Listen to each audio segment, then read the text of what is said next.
Hi guys! Nandito naman ako magluluto ng sinabawang karne ng baboy. Ito po ang karne guys. Binukugan at ang kanyang gulay na pichay. Linisan ko muna guys ha.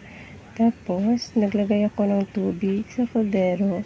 Lagyan ko siya ng tanglad guys. Yan. Tapos isalang ko na guys. Yan, kumulo na siya guys. Ilagay ko na yung karne ng baboy, yung binukugan siya guys. Yan, iniisa-isa ko siya guys kasi para malagay ko lahat siya guys. Yan. Yan, takpan ko muna ulit siya guys. Tapos buksan ulit, kumulo na. Kinuha ko muna yung mga kanya guys para mawala ang langsa.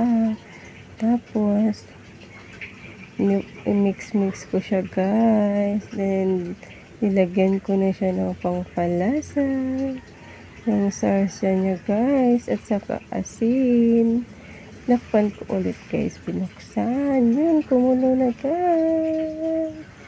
Then nilagay ko na yung pichay, yung gulay niya guys, na pangdagdag panglasa sa aming sinabawang karne ng baboy. Yan siya guys. Takpan ko ulit.